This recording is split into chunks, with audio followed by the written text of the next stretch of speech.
Welcome, welcome everyone.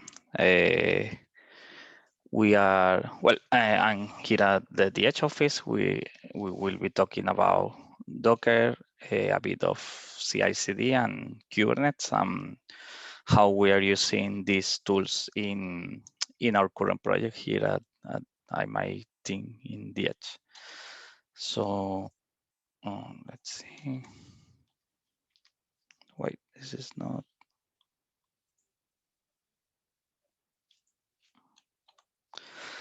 So my name is David. So I'm a software engineer here at D-EDGE. We are a company specializing technological company specializing hotel solutions. So we build different tools that hotels can use, like content management system and reservation systems, business intelligence, etc.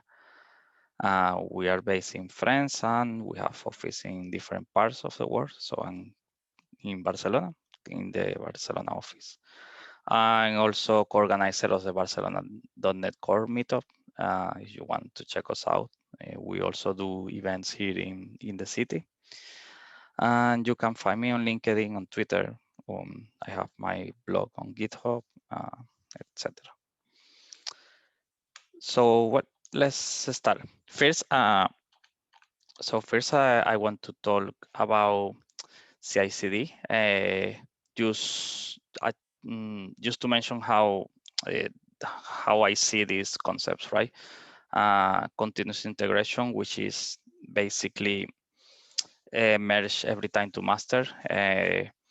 When we're doing continuous integration, the idea is that every change you do to every change you do in the code, you should be merging as soon as possible to your master branch. Right now in this project, sometimes I can be merging 10 times per day to the master branch. So everyone is always up to date with what everyone else is doing. So then we have continuous delivery, which is once you are merging every time to your master branch, you should be running your pipeline every time every time you are merging, meaning mainly running your unit test, your integration test, end-to-end test, whatever, as much automatic testing you have on your project. Every time you change your code, you merge to master, you run your pipeline, you make sure everything is working at all times. And we have continuous deployment, which is basically most of the time when people start doing continuous delivery, people is always afraid to automatically deploy to master, automatically deploy to production. So usually what you do is that in your continuous delivery pipeline, at the very end, even if you're using Jenkins or TeamCity or whatever, at the end you have like one button that you manually press. And when you press this button, then you deploy to production. And continuous deployment is basically removing this button. Every time you merge to master, you run your pipeline, you run your tests, and if everything is successful, everything is green, then you automatically deploy to production. So these are all concepts that are somehow new. Well, maybe not so much anymore, but they are very hard to integrate because usually you get to a project that have been developed for 5 years or 10 years. You have your, let's call, legacy system, and usually these projects don't have enough automatic pipeline to run. So yeah, you need manual checks before deploying to production. You need manual checks before merging. You need code reviews, etc. But when you work on a new project, and the ideal is that you keep these concepts in mind from the very beginning. So from the first iteration of your code, you make sure that you have all your unit tests or your integration tests or all your end-to-end tests, and you just make sure that all these tests, that all of this is being run automatically. because with this, then you can continuously merge to master. You can continuously put every small function that you develop into your master branch. This is very useful and it's very important because usually in almost every project, unless you're almost every project, you will at some point put something that fails in production. You will create a bug in production. This is every team that's working in an agile way. You are trying to go fast. You're trying to deploy a feature fast, and this is unavoidable. If you want to compete, if you are in a business that you want to bring value continuously to your business, then at some point you will introduce bugs in production. Unless you are working, this is not true in all software engineering, but usually in the type of projects we work, it is. Yeah, if you're working in a medical system or you're working, I don't know, in NASA, you're deploying something, you know, to Mars, then this cannot fail. So yeah, it's a big difference the way they work, but they take years to deploy anything. While for us, in most companies, you're trying to constantly put new things in production. So we know that it's unavailable. You try to do as much testing as possible to prevent as much bugs as possible. But in the end, what you also want is that if you get a bug in production, you want to fix this as fast as possible. And the best way to do this is having a CICD system. First, because when you're running continuously your pipeline, you know that your pipeline is working all the time.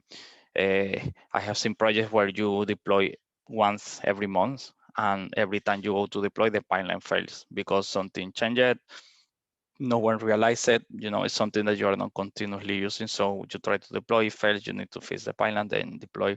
And if you're in the middle of a bug fixing, then it can be quite complicated that not only you're fixing your bug, but you're fixing the pipeline to deploy your bug fix. And another very important advantage of doing CICD is when you are continuously merging to master, every time if you create a small function of 10 lines and you deploy to master and this function have a bug, then you know that your problem is in this 10 lines of code. So it's very easy to find what you did wrong, because you know every time you're merging, every time it's working, every time it's going to production, you know it's working all the time. At some point it doesn't, but it doesn't because the last 2 hours of work you did. If you deploy or you merge to master every 2 weeks, every month, then you will still have your bug anyway, but you don't know where it is because you wrote code in a feature branch for 1 month, you know, and you have hundreds or maybe 1,000 lines of code, and finding a bug in 1,000 lines of code can be a lot harder than just, you know, 10 lines, check what it is, see what the problem is, change it, deploy back. You know, you have a pipeline of 10, 15 minutes, and you can constantly move very fast in this type of system. So today I'm going to show a little bit about the pipeline we are running here in the company, in my project. We have multiple projects in the company. And yeah, how we are doing continuous deployment to right now in the project we are working on. So first, I want to explain a little bit. The application, our application. So basically, what we had is we had a big project.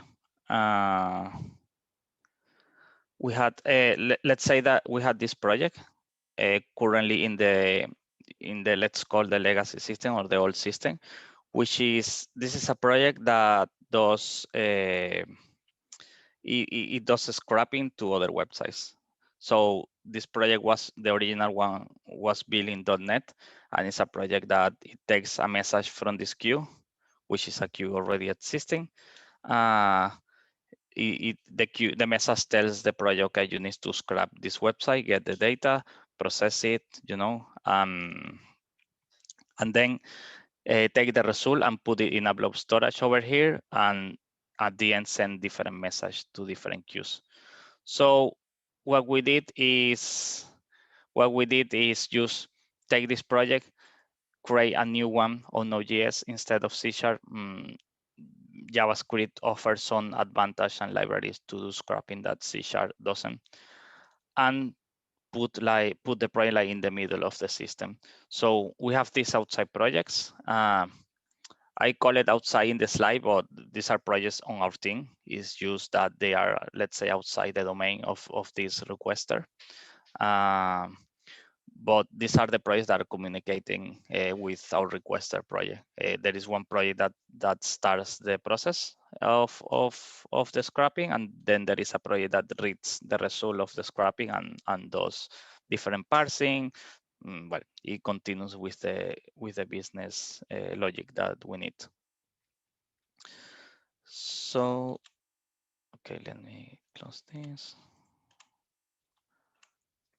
Okay, so one thing that we wanted to do is be able to run our project in locally, right? Try to running as easy as possible locally, because then when you can easily run your project locally, then you can also create automatic tests that will run in your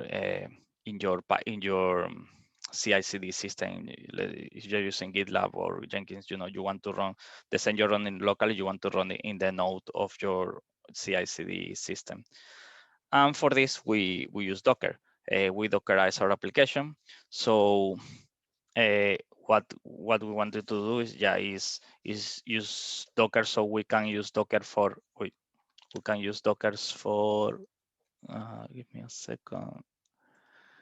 We can use Docker for our application. We can use Docker to run locally our Azure queues, to have the blob storage, maybe to mock the external websites we're scrapping, etc. So it's a very useful tool to have an entire project with all the dependencies running in your machine, and also to share with other developers. It's very easy for a new developer to come in, download the project, basically install Docker in his machine, and he's good to go to run the entire system. So I will show a little bit what we are doing with this in the Docker Compose we are using. Basically, what we do is we split in 3 compose. The application one, which is the actual application we are, our actual application with our code. It receives the different parameters that it requires. So, like we say before, we have an input queue, which is, we call it this way, and we have a couple of output queues. We have more, but and a blob storage. So for this, we also use a local compose where we run the dependencies we have locally. In this case, the main one, the most important one I want to talk right now is Azurite, which is an Azure storage emulator. You can run this locally, so you have a blob storage, a queue, and a table storage running locally. And we have a test compose where we run our integration tests and some tools to help us run our tests. So we will see more about this in a minute. So with these 3 compose, we are able to run our application, our entire application locally very easily with our dependencies, which is mainly the Azurite dependency. It's like the database we're using. And this allows us to easily run the integration test. So for the integration test, you will see that you will see here in a second. We have the same architecture. So, and what we did is try to replace the external dependencies we have with mocks or with the test project. So in our case, we build the test project in C#, Another advantage of using Docker and modern systems like Kubernetes that you can have projects on different language, and it's not really a big deal.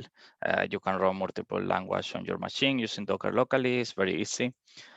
In this case, we did it because, as I mentioned before, our main entire project was built in C#.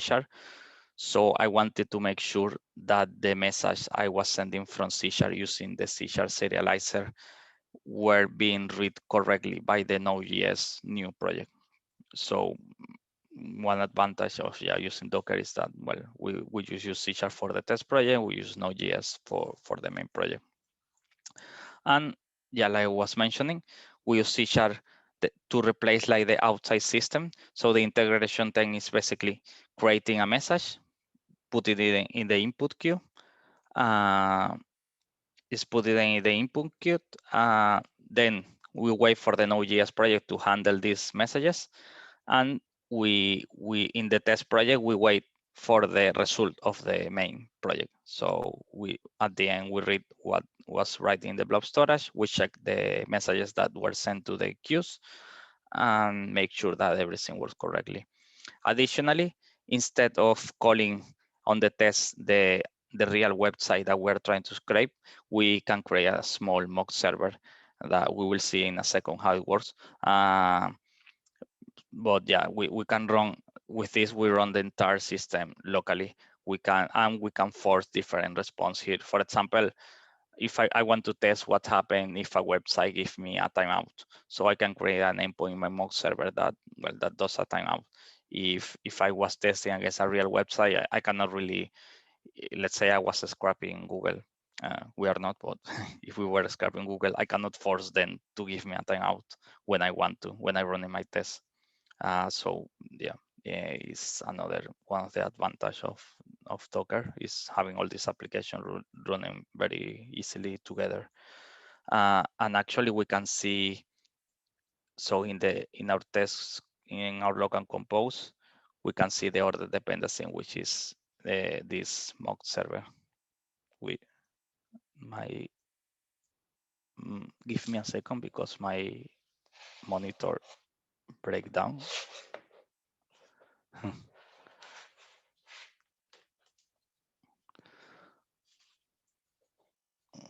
Well, I will try. I don't know what happened to my main monitor. Sorry about that. We can continue. Yeah, so okay, so in the integration test, like we say, yeah, what we do is we simulate, we put our test at the beginning of the architecture and at the end, and we put message in the queue and we check what the output of our system is doing. This is also very nice because we are not even usually in your test, you reference your project, your package, but this doesn't test like, this sometimes doesn't give you a real test of your system. In this case, we are testing the actual integration with the queues and everything. So it's a system that is more similar to what you will run in production. So here you can see some of the code we have for the test. At the very beginning of the test, what we do is we take all the dependencies, so the connection strings that we need to connect to the queues. One thing I wanted to show here is that you can see in this part. So you can see here that we are connecting to localhost to the port 10,000. So this is the same that we are. You will see that this is the same.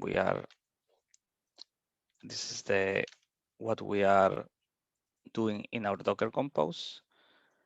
In our local storage, you see that we have Azure. We're connected to the port 10,000 is the blob storage. So what we are doing is we're connecting to localhost in case we are running the test from our machine, for example, when you are running from Visual Studio.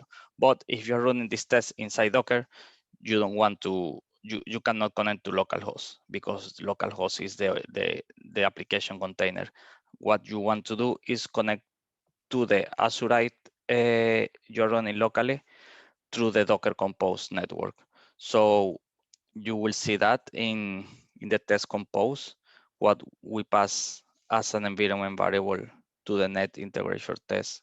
We pass the Azurite connection, which is an environment variable we have, which is connecting to this address at http / Azurite, which is the domain of the Azurite system. Azurite is the same name, is what we are connecting with using the Docker Compose network.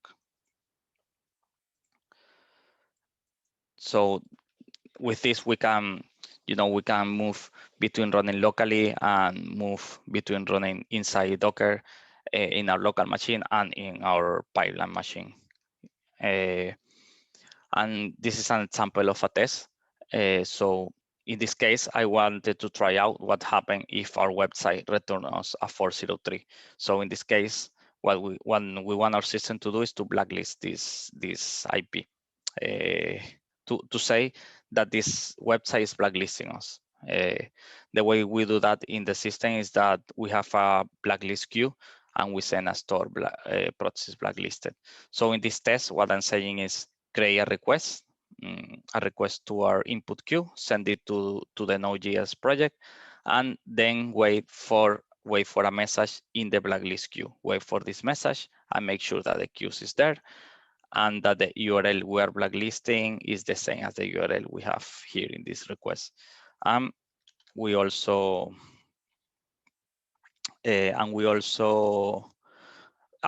test the other through. We have two more queues, so we just make sure that we receive the finished message from this queue, from this, and the other message we need for this other queue.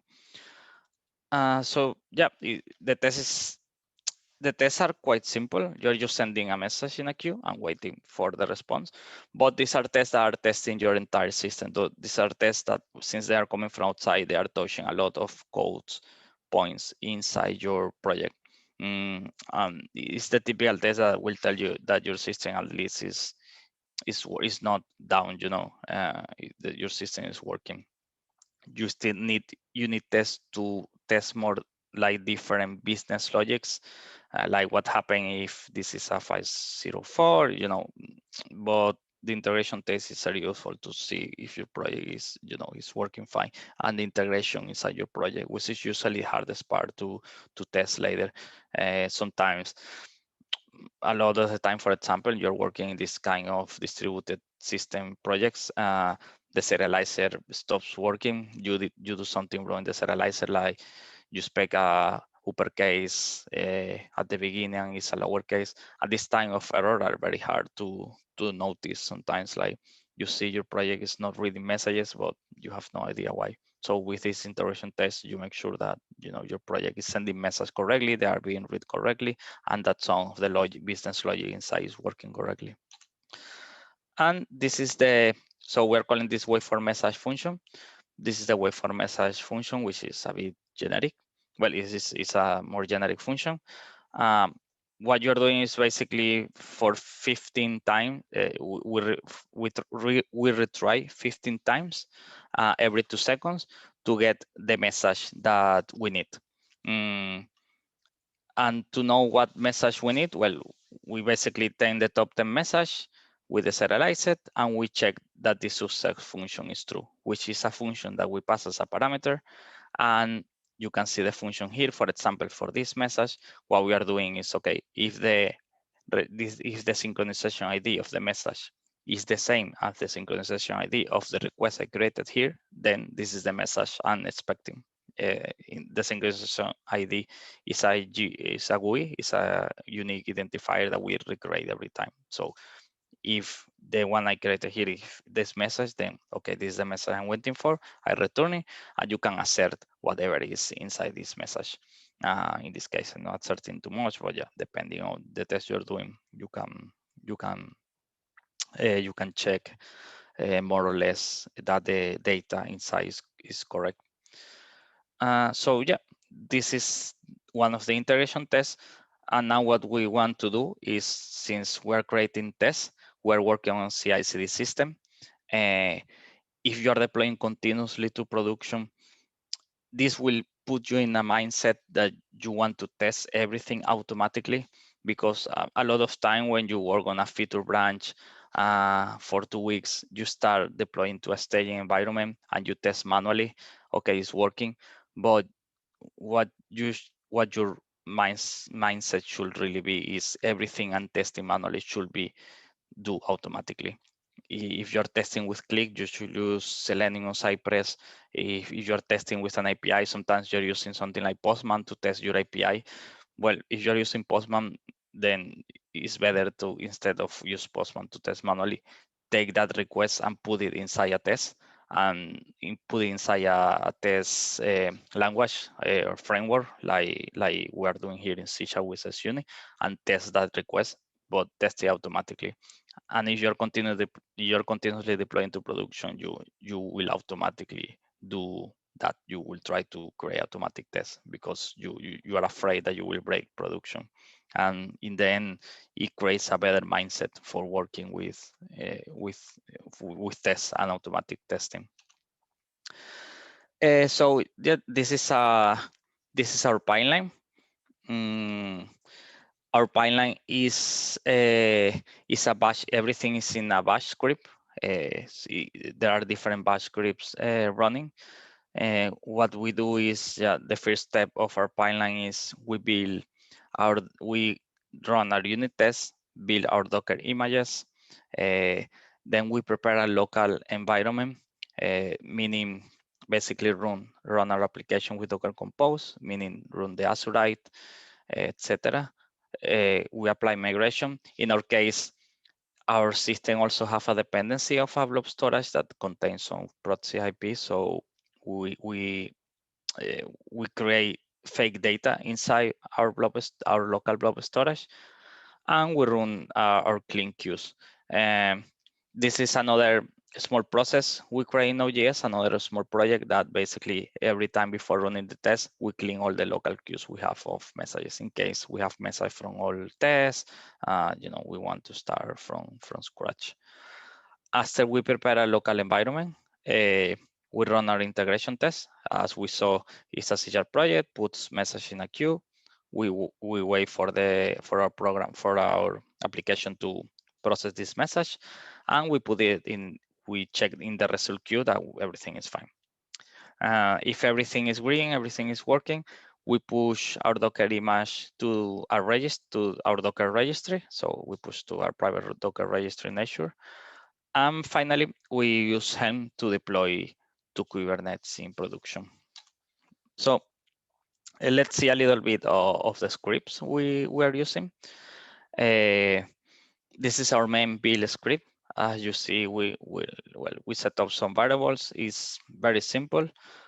And we run our test, which is we'll check later. This is a script in another folder, which contains our integration test. We connect to our Docker registry. We use Compose to build our application, push the image to the Docker registry, and then we deploy. So it's a bunch of 3 scripts that we use, 3 or 4 scripts. Each one we try to make it as simple as possible. But since they are bash script, they are very easy to test locally. This is our test script. It's the same. We use the Docker Compose we saw previously. So if you remember, this is going a bit slow. If you remember, we had our test compose here. So this is what we are using to run our tests. We run our .NET test. We wait for this to finish. And finally, we have our deploy. So our deploy, we're using Helm. We will talk more about Helm later and Kubernetes, but basically, yeah, this is our entire script. So we start here. We have our test script we are calling here, our deploy script we are calling here, and that's it. It's a very simple pipeline. And the good thing about using Bash for our pipeline is that once we get to GitLab, the GitLab file is very simple. It's basically two different stage, one with the build. So if you see here, this build script receive a deploy flag. So in case you run this locally, you can pass this deploy flag, but in the pipeline we separate it. So we call the build without the flag, and then we call the deploy script. So these are two steps in GitLab. By using the bash script, it makes the GitLab file very simple. For me, this is a big advantage. First, because when you put scripts here, they are more unreadable in having scripts in a YAML file, while having scripts in a bash file, they are more easily to read, and more importantly, they are more easy to test. If you have scripts here, a bunch of line script, you cannot test a GitLab YAML file locally, at least not easily. Yeah, maybe you can run a GitLab server locally in your local Kubernetes, I don't know, and then you can run this file in that local GitLab server, but that's a lot of work that you can skip. If everything is in Bash, I can test this locally, I can test this locally. If something fails, I can test it, change it. It's very easy. If these scripts run in my local machine, but they don't run in GitLab, I know that the problem is not in the script. The script is working fine. So probably the problem is that there are not too many places where the problem can be. Basically, it can be maybe I'm not exporting correctly a variable, maybe the server, the network of the server cannot connect to the Docker registry, but you reduce the amount of possible errors you can have in the CI machine that you can have locally. Since everything is in a bash script, most of the errors you will have them locally before seeing in the pipeline script. So it's a very good way to organize. And another advantage of Bash is that it's extremely widely used in the development community. Basically, every community except the .NET community is using Bash. Every Linux expert is using Bash.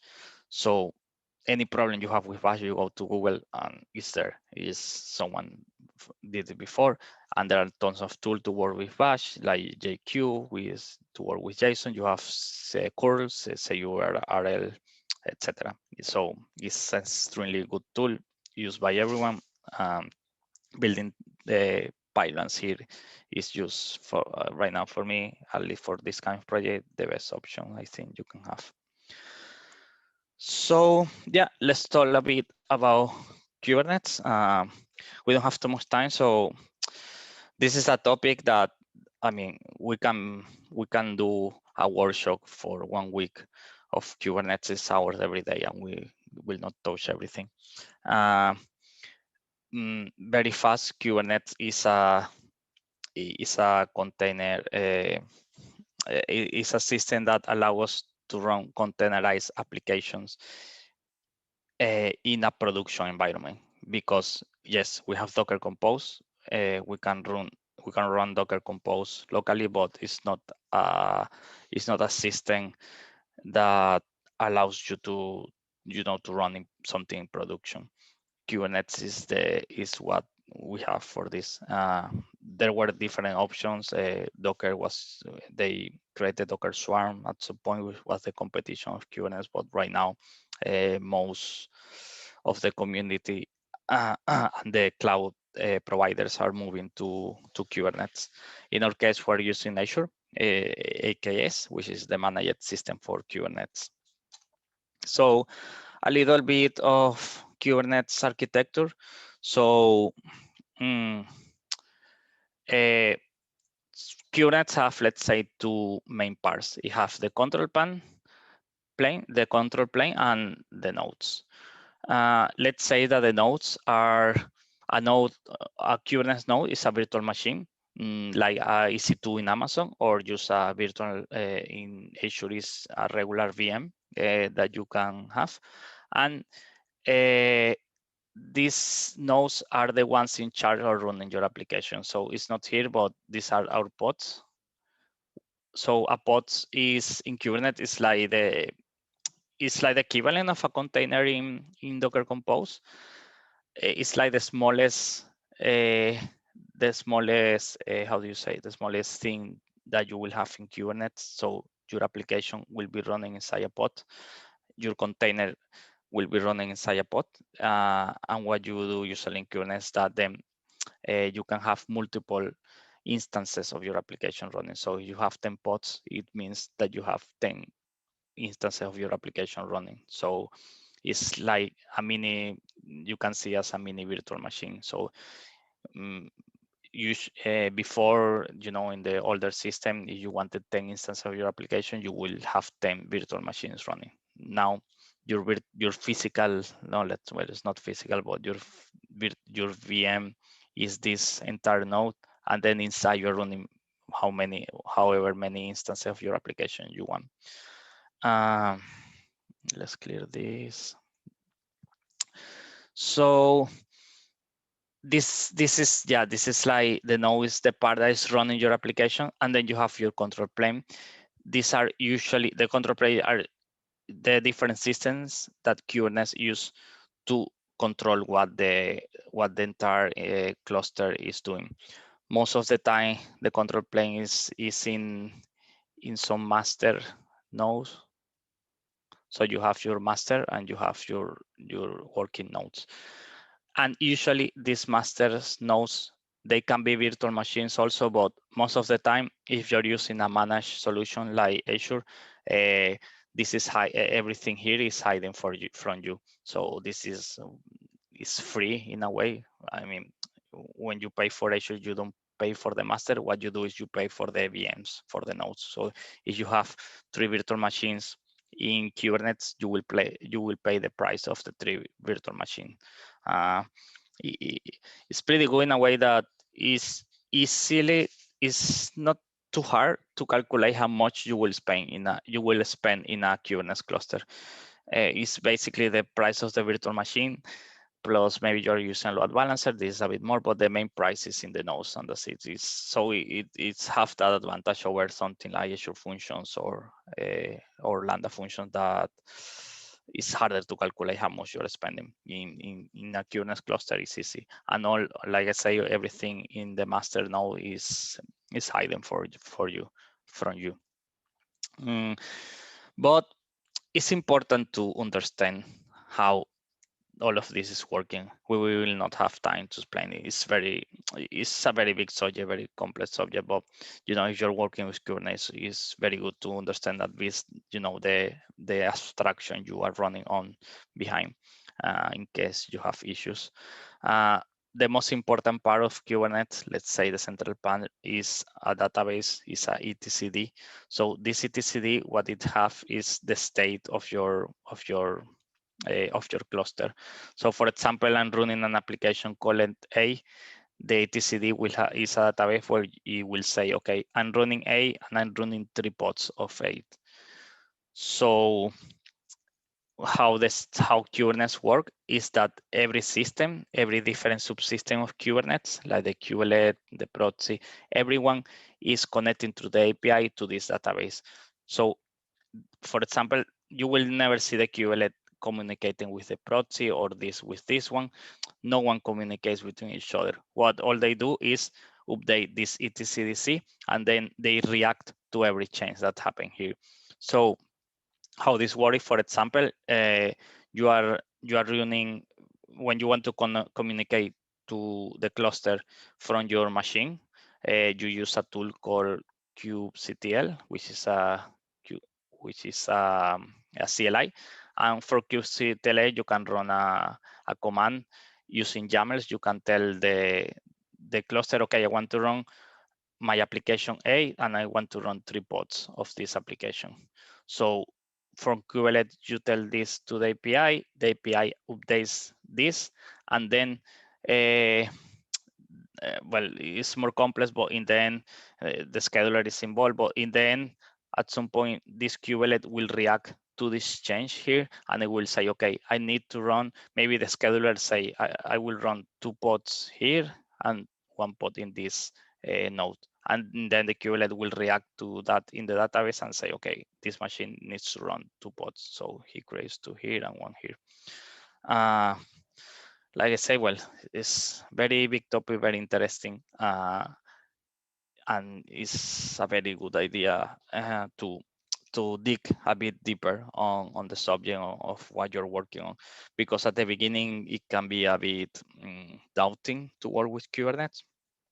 But once you understand a little bit how it works behind, then it gets easier, because once you know what's happening when you're getting these big YAMLs for Kubernetes, you know what's going on behind. So now, in our case, I will show a little bit how we handle the infrastructure, the Kubernetes infrastructure. In my case, usually you can use something like Terraform to handle your infrastructure, or you can do it in the Azure website. You can go to the Azure portal and manually click create cluster, do this. Sometimes this is not the best solution, like you want to have infrastructure as code, so you can keep a better track of what's happening and what different developers are doing. So what we did is we didn't found that we needed Terraform because the infrastructure is not big enough. So we just use the Azure CLI to create and maintain our infrastructure. So in this case, you can see really fast. We use Azure CLI to create our cluster. We get our credentials. This is the entry point of our infrastructure. So every time you want to change infrastructure, you run this install all script that creates the resource group, the AKS, creates an IP, an ingress controller, etc. I think it's quite simple using the Azure CLI to maintain this and the QCTL later on. So it's a good option if you don't want to get, if your infrastructure is not that big and you don't want to get it with Terraform, using the CLI is perfectly fine. It's a bit easier to maintain that Terraform. And then it's another, this is Bash, like we say, this is Bash and a CLI. You don't need a different tool. We don't have much time for this. Very fast, how Kubernetes work when you use AKS. Usually these applications, so these are our application, and these tend to be web servers. So you want to have access from the internet to the web servers. So what you do is that you first you need a public IP. So this square is showing what's running inside Kubernetes. This is outside Kubernetes. So we have a public Azure IP. We have a load balancer, and you have something called the ingress controller. So the ingress controller tends to be an engine, but there are different options. This is the entry point of every traffic coming to your Kubernetes cluster. And this controller is the one that decides what traffic will go to each pod, what traffic will go to each application. So when you create this use a load balancer from Azure to handle the traffic connected to this public IP. And another advantage of this is that you can do your HTTPS offloading here. So you can check certificates here. And once you are inside your cluster, you can redirect all traffic using HTTP. It's very useful because when you do this, then you can forget about HTTPS inside your application, which is, if you have worked with this, it can be annoying that you have an OJS application with HTTPS when you run it locally, and locally you don't have the certificate, so it gives you an error in your browser. So you have to switch between the two. So yeah, it's an annoying process. Let's say that when using Kubernetes, you just forget about this part, because all your HTTPS is done by the, let's say, the Kubernetes part or the infrastructure part with the ingress controller. Another advantage of using Kubernetes is that, well, it's it's a pretty popular system right now. It has a very big community. So there are a lot of open source projects that you can use with it. For example, there is the Grafana and the Prometheus operator, which is a project that allows you to install a Grafana, and a Prometheus server inside your Kubernetes cluster. And this includes a lot of ready-to-use dashboards to monitor your cluster. So this is very easy to install. Use out of the box, you have a lot of metrics that you can use to monitor your cluster, and it's free. Because, for example, we have had the issue that we were using some Azure functions, and we wanted to use Azure Insight to monitor this function, but turns out that you turn on Insight, it's like the price goes up like twice of what you're spending. With QNets, you have all this monitoring basically for free. You will see, for example, in the Grafana, all these dashboards are created by the Grafana. Sorry, by the Prometheus operator. You have all different dashboards for free. And this is the script we use to install the Prometheus operator. It's very simple. We use Helm, which is Helm is a package manager for Kubernetes. So we just install Prometheus community, you install the Grafana, and you can also install Loki, which is a logging system. You have all these already available for your cluster. It's something that before this, having monitoring for your project, having logging, it tended to be a very hard task, a lot of working. Maybe you want to create a Elasticsearch server, so you have to install the server, etc. And with this, it gets a lot simpler, at least when you're starting your project.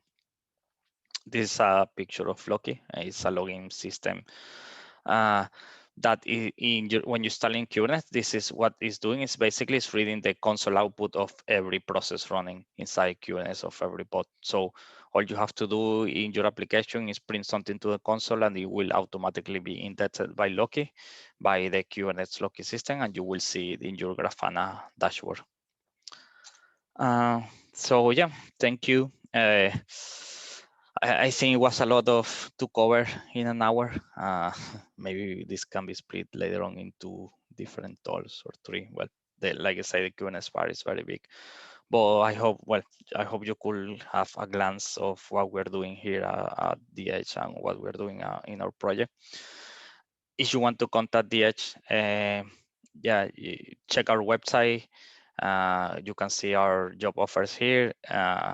Send us an email, and like I say, this is my contact. I will leave it on for a little bit, and yeah, we can move to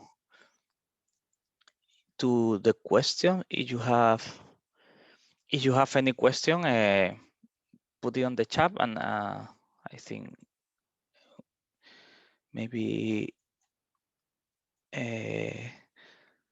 So yeah, we're not too many. Maybe you can open your mic and just do the question on voice or write on the chat, however you feel more comfortable.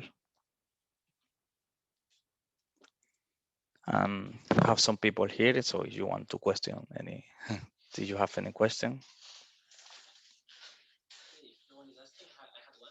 Yeah. For the monitoring system, so actually it's running this Prometheus and Loki, is on the Grafana, it's running in a pod inside the Kubernetes, right?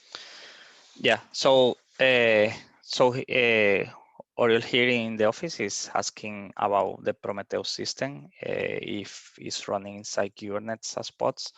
And yeah, basically in Kubernetes, everything that's running in Kubernetes inside is running in a pod, even the kubelet. Every application you run in, I don't want to talk about this because I don't have knowledge enough, but every application run inside Kubernetes is running inside a pod. The ingress controller also, where do we have the ingress controller? I think it's here. Yeah, the ingress controller, this is an engine, this is another pod that is running inside Kubernetes, and it's a pod that is redirecting traffic to other pods. And yeah, so Grafana is a pod. The Prometheus, the database, is running as a pod inside QNets. And what you usually do is that you create I forgot the name. But what you do is that you can create a consistency. You can create a hard drive in Azure that will connect to the Prometheus database. So because pods, one of the things Kubernetes is that the pods, he can be destroying and creating pods every time. So they are stateless. And when you have a database, what you do is that you use a stateful set that connects the pod. And it's outside Kubernetes. The hard drive is a Azure hard drive outside Kubernetes. So you can then back up this hard drive. If something happens, you will have your database there. Usually, anyway, when running Kubernetes for Prometheus is fine, but if you're running like if you have a Postgres or something like that, you will run it outside the cluster. It's a bit dangerous to run inside, and a big database with a lot of traffic is something that requires his own virtual machine and his own, maintenance. And now you have a lot of managed options in Azure and Amazon, etc. But for logging database like Prometheus, monitoring database like Prometheus or Loki, or you're using Graphite, or this type of system, you can more safely run them in Kubernetes. Prometheus in particular is like part of the Kubernetes ecosystem, or it's a separate system, but it's very tied to Kubernetes. So you can be more safely assured that a lot of people is doing it and they are really maintaining it all the time. So it's not so bad to run it inside. So yeah, if we have any more questions, let's see in the chat. Yeah. Is it possible from local, you run local Kubernetes? Is it possible you connect directly to production, for example, a production queue, just to read messages from production or from staging Azure environment and process the messages locally? Yeah, so Oriol is asking if you can connect locally run Kubernetes to a production queue environment. Yeah, you can do anything. Usually Kubernetes is a bit heavy for local machines, but there are solutions to do it. Docker, when you install Docker, right now, the Docker tool, the Docker for Windows tool, it have a Kubernetes inside. And let's say that you're running your queue, you're running RabbitMQ, you can run it inside Kubernetes, let's say, and you want to connect from your local Kubernetes to this Rabbit. Basically in Kubernetes, you can open using, there are different ways. You can use the kubectl to open a proxy to connect to this queue from your local machine. So this is for local testing, or you can open the port of the pod through Kubernetes and connect, to the domain associated, like we show in this. Where is it? Like we show here, we have an IP. We have a public IP associated to this cluster, so you can, to this public IP, connect to the RabbitMQ inside Kubernetes.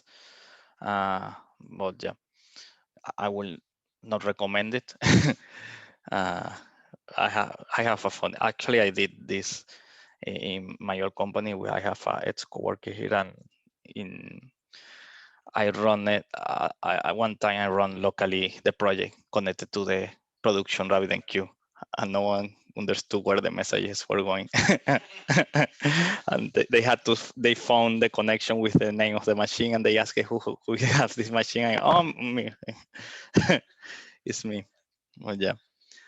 So yeah, this is it. Thank you everyone for joining. We will share. We're recording the session, so we will share this on YouTube, I think. Yeah, and I will try to share the slides. So I used Miro for this. It's the first time I use Miro for a presentation. I was experimenting. It's quite nice. But yeah, let us know, what do you think on the Meetup group, on Twitter, whatever. I will see how I can share these slides later on. So thank you.